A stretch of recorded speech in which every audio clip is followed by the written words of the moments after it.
రామారావు గారు వచ్చి అప్పటికప్పుడు అడిగేసేస్తారు. నాగేశ్వరరావు దాని గురించి చాలా ప్రిపరేషన్స్ చేసుకొని దాని పాత్రను అర్థం చేసుకొని అది అవన్నీ చదివి వస్తారు. అట్లాగే ఈ పాత్రకు పవన్ కళ్యాణ్ చాలా ప్రిపరేషన్ అవుతున్నారు ఇప్పుడు. అవును. సో అది మంచిదే. కసరత్తు అనేది తప్పకుండా అవసరం. సినిమా వాళ్ళని కలిసిన తర్వాత మటుకు అల్లు అరవింద్ మాట్లాడారు. ఒక విధంగా చెప్పాలంటే ఆయన ఇది మేము మర్యాదపూర్వకంగా లాంఛనంగా కలిసాము, ఇది అసలు మా విజిట్ ఇది కాదు, అసలు విజిట్ తర్వాత ఉంటుంది, దానికి మేము సమయం అడగడానికి వచ్చాము. సినిమా టికెట్లు అంటే టికెట్లు ఏం పెద్ద సమస్య కాదన్నాడు అల్లు అరవింద్ గారికి. అది పెద్ద సమస్య కాదు, కానీ మామూలుగా పరిశ్రమకు చిన్న చిన్న నిర్మాతలకు ప్రేక్షకులకు అయితే అది ఒక విధమైన సమస్య. టికెట్లు అందుతాయా లేదా, అందుతాయి ఎంత ఉంటుంది ఇదంతా అని.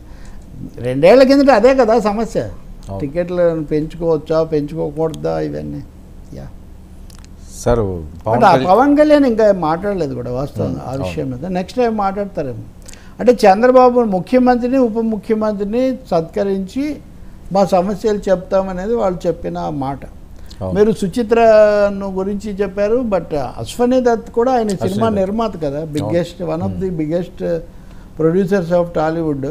మొన్న అమితాబ్ బచ్చన్ ఆయనకు దాదాపు పాదాభివందనం చేశారు. దాంతో దేశంలో ఉన్న పరిశ్రమ అంతా ఒక్కసారి ఇదైంది. అమితాబ్ బచ్చన్ టాలెస్ట్ కదా, అవును, మిలీనియం స్టార్ ఇవన్నీ అంటారు. ఆయన కూడా ఇంత గౌరవించాడు అని. సో చూడాలి మరి కల్కి ఇదంతా.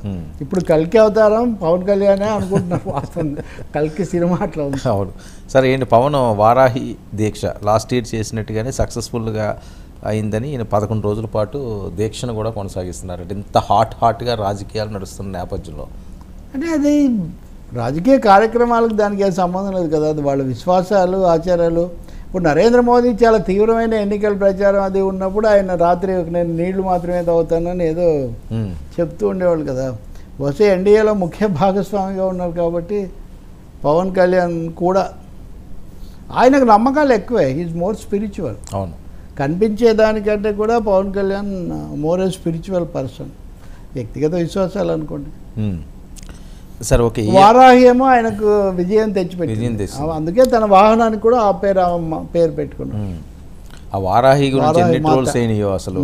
అదో పెద్ద పంచాయతీ, వారాహి పంచాయతీ. లారీ తీసుకొచ్చావు, ఆంధ్రప్రదేశ్లోకి ఎలా వస్తావు? ఇప్పుడు జరిగి వక్త్ ఆసానే హతో హర్ చీజ్ బదల్తా హై అనే కాలం అనుకూలంగా ఉంటే ప్రతిదీ మారిపోతుంది. అవును, ఇయనై చుడి హుయి దీప్ జల్ జాతా అని ఆ ఉన్న చీకట్లు వాటికి అవి వెళ్ళిపోతాయంట. సో ఇప్పుడు వారాహికి ఏమి ఆటంకాలు లేవు. ఇంకా వారాహి దీక్షలోనే ఉన్నారు ఇంకా ఆయన ఇప్పుడు. అవును సార్. మరొక ముఖ్య అంశం, ఎమర్జెన్సీకి 50 ఏళ్ళు. 50 ఏళ్ళు కాదు, ఇక్కడే నేను ఫస్ట్ లిటిగేషన్ పెడుతున్నా. ఓకే. ఎమర్జెన్సీ పెట్టింది 75లో, అది కూడా జూన్ 25న. మోదీ గారు కాంగ్రెస్ ని రికార్డులో పెట్టడం కోసం కొంచెం జరిపి ప్రవేశించింది అని. అంటే 70 ఇప్పుడు మా చిన్నప్పుడు 2వ వారం అని పోస్టర్ వేస్తే చాలా, అప్పుడు పోస్టర్లు వేసేవాళ్ళు కదా, ఇలా 6 రోజులే అయింది కదా అనుకునేవాళ్ళు. అంటే 7వ రోజు వస్తున్నాయి, 2వ నెక్స్ట్ వీక్ స్టార్ట్ అవుతుందని. ఓకే. ఇప్పుడు అలాగా ఆయన అంటే ఆయన ఏమి రాజ్యాంగానికి ముప్పు వచ్చింది, రాజ్యాంగాన్ని కాపాడటం కోసం ప్రజలు తీర్పిచ్చారు, మోదీకి మెజారిటీ లేకుండా చేశారని అక్కడ రాహుల్ గాంధీ రాజ్యాంగం పట్టుకొని నిలబడ్డాడు, ప్రతిపక్షాలు చాలా వరకు. సో రాజ్యాంగానికి ముప్పు ఎమర్జెన్సీ వల్ల వచ్చింది, ఎమర్జెన్సీకి 50 ఏళ్ళని ఈయన అక్కడి నుంచి ఎత్తుకున్నాడు. సో దీంట్లో కావలసినంత రాజకీయం ఉంది. ఈ ఎమర్జెన్సీకి తప్పేదాన్ని ఎవరు సమర్థించరు. కానీ ఇప్పుడు ఎమర్జెన్సీని మించిన పరిస్థితులు ఉన్నాయని కదా విమర్శ. ఎమర్జెన్సీ ప్రకటన లేదు, కానీ అప్రకటిత ఎమర్జెన్సీ ఉంది అనేది ప్రతిపక్షాల యొక్క ఆరోపణ. సో ఆ సన్నివేశం లోక్సభలో చాలా తీవ్రంగా ఉంది. సరే, ఇప్పుడు 49 ఏళ్ల క్రితం జరిగిన అంశం ఆ ఎమర్జెన్సీ ఇప్పుడు వీళ్ళ స్లోగన్ ఎత్తుకోవడంలో ఏమైనా ఉందా? వీళ్ళకి ఆలోచన ఎలక్షన్ కూడా లేదు కదా. కాంగ్రెస్ ప్రతిపక్షాలు, కాంగ్రెస్ బీజేపీ అనుకోండి. బీజేపీకి సంబంధించినంత వరకు నెహ్రూ కుటుంబము, ఎమర్జెన్సీ, ఇందిరాగాంధీ ఎమర్జెన్సీ, ఇవే వాళ్ళు ఎప్పుడు ప్రధాన అంశాలుగా చెప్తుంటారు. మిగిలిన పక్షాలు వాటి మీద పోరాడాము, ఓడించాము, ఇప్పుడు కూడా ఎమర్జెన్సీ లాంటి పరిస్థితులే ఉన్నాయి, రాజ్యాంగానికి ముప్పు ఉంది కాబట్టి ఇది ఎదుర్కొంటాం, ఎమర్జెన్సీని ఎదుర్కొన్నట్టే ఇప్పుడు కూడా ఎదుర్కోవాలనేది ప్రతిపక్షం యొక్క మాట. మోదీ అక్కడికి తీసుకోవడానికి ప్రయత్నించారు, వాళ్ళేమో రాజ్యాంగం చూపించారు.